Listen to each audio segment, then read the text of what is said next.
హైదరాబాద్ హఫీజ్పేటలో గాలి వానతో ఇంటి రైలింగ్ కూలి ఓ చిన్నారితో పాటు మరో వ్యక్తి మృతి చెందిన ఘటనపై బీఆర్ఎస్ నేత కేటీఆర్ స్పందించారు. మృతుల కుటుంబాలను స్థానిక ఎమ్మెల్యే అరికెపూడి గాంధీ కార్పొరేటర్లతో కలిసి ఆయన పరామర్శించారు. ప్రమాదం జరిగిన తీరుపై బాధిత కుటుంబాలను అడిగి తెలుసుకున్నారు. ఇలాంటి ఘటనలు జరగడం దురదృష్టకరమని కేటీఆర్ విచారం వ్యక్తం చేశారు. బాధిత కుటుంబాలకు బీఆర్ఎస్ పార్టీ తరపున ₹1,00,000 చొప్పున ఆర్థిక సాయాన్ని ప్రకటించారు.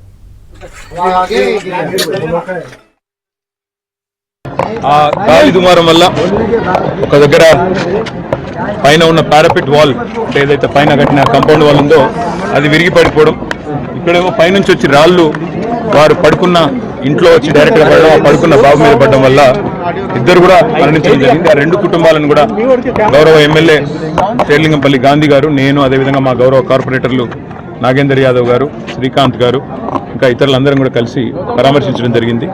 మరి గౌతమ్ గారు ఇంకా అందరితో కలిసి పరామర్శించడం జరిగింది. ఆ కుటుంబాలకు తక్షణ సాయం కింద మా పార్టీ తరఫున ₹1,00,000 వారికి సాయం కూడా చేయడం జరిగింది.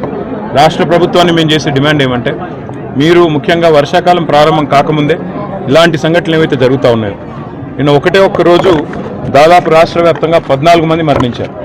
ఈ 14 మందికి కూడా తప్పకుండా రాష్ట్ర ప్రభుత్వం వెంటనే స్పందించి ఒక్కొక్కరికి ₹10,00,000 చొప్పున మరి వారి మరణించిన కుటుంబాలకు తక్షణ సాయం చేయాలని